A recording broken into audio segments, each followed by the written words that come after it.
Hello, my people, my beautiful people. I welcome you all today. This screenshot that you are seeing today is the news making waves across the internet. I don't condemn or I don't blame the Yoruba people for the way they stick out their neck for their brothers, irrespective of what he or she does or did that might be wrong, or I'm not condemning them because maybe it is a cultural thing. But I am making this video to my Igbo brothers, Ndi Igbo Ibem.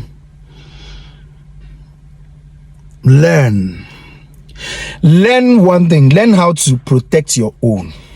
First of all, learn how to protect your own. Learn how to protect your own. Stop killing your strong men.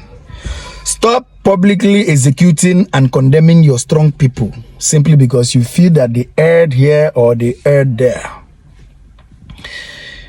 You condemn your own. Only Igbo who also na internet na social media. Hey, na wanne ha owo nyara owo nye nka buoni ya buoni na nwanne anya menene o mebiele ụwa so ndị Igbo. An Igbo man wonye ma today na wonye na apụta na social media na ekwu otu ụlọ ya na no ụmụnne egbishele ya no ihe nka no nke nna ajụ onye Igbo si owo onye Igbo ama ihe no na ama maka false flag. Onye Igbo gị na mgbe niile ịpụta insecurity this, insecurity that, hey, na ghost town, that and this. Onye Igbo onye na-ama ihe ono na false flag. So gụwa na ihe niile ịma igube maka false flag. Na ihe na-eme n'ala Igbo na ịma no false flag ka a na-erase. Ịma mana Kwame one ka ibidogode ebe a. Owuru ndị Igbo owuru na Kwame one ka ogene we know onye Igbo.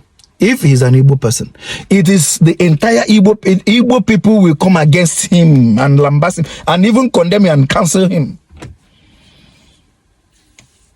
I know what I'm saying. Me myself, I have been vilified by my own people. That I am this, I am sympathetic to that, I am doing that, I am not this, I have deviated, I have done this, I have done that. Ndị Igbo na cancel ihe anyị na-eme. Ogo anyị na-alụ ijikọta Igbo ọnụ. My fellow Igbo, few, I will say, but they have voice. Na condemn anyị. Na emekwara m nke a na emere m affiliate na emere na ana m ere ala na ana m erezi ala na ana m emezi business na ana m achọ ego ndị Igbo. Mana ajụ onye Igbo na-asị na anyị na-achọ ego ma ọwụ mana ajụ a ga-eji aka nkịta a na-agba aka enye ọjị. Owe ego ka a ga-eji eme that movement. Owe ego ga-eji aga n'ụzọ, owe ego ga-eji eme ihe niile, owe ego ga-eji ahazi programs. Onye Igbo tete n'ụra ahụ ihe a nakwa agbawa egwu nchakasị anya aka ha na n'ebe a bịakwala ebe a ọkwa kidnap ọkwa ntọrọ. Onye Igbo onye na-ama na ihe na-eme n'ala Igbo taa wụ false flag. Na 2015, 16, 17 ama m otu ndị Igbo si gbakọta aka ọnụ na-aga na-eme aga nke akpọrọ protest ma ihe ajikọta aka ọnụ na-aga ya ndị Igbo ahụ kwa na ndị bịara ọnụ na-elezi onwe ha na-asizi onwe ha na ha na-eshi mmụọ na-eshi mmụọ na onye Igbo na-egwezi onwe ya na nwanne ya na-atọ ọnụzi egbe agbagbe.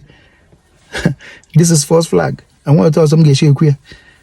False flag, false flag, false flag, false flag. Ụmụnne, you have been blackmailed. You have been blackmailed. Onye Igbo has been blackmailed.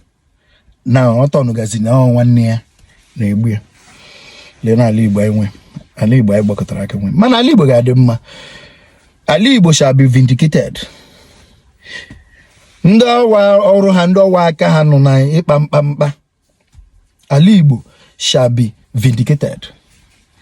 Lenia, all the screenshot on there. Ewerele appointment in Yekwam 1 for aviation ambassador. Only Igbo nukwa na abu nwanne ya ko destroy ya n'ihu ndị mba.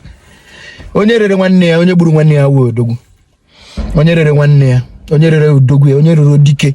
Enwere dike nwe dị mkpa. Ịnanụ? Kedu nke ị nwere? I werele dike gị, igbuole dike gị. I werele dị mkpa gị, igbuole dị mkpa gị, imele ya akaja. Ogbugbu egburu ọgaranya nke mmebe emebere ọgaranya nke ogbugbu egburu ya. This is my message for onye Igbo. Ọnụrụ karịa ibe ya. Ọnụrụ ya karịa ibe ya. Ka udo na-achị n'ala Igbo a. N'ala Igbo a ga-emepe. Ala Igbo ga-adị mma. Ọganihu ga-abịa achị n'ala Igbo. Ihe ọma ga-anụ n'ala Igbo anyị a. Ọ dị n'ọfọ. Ọ dị n'ọfọ.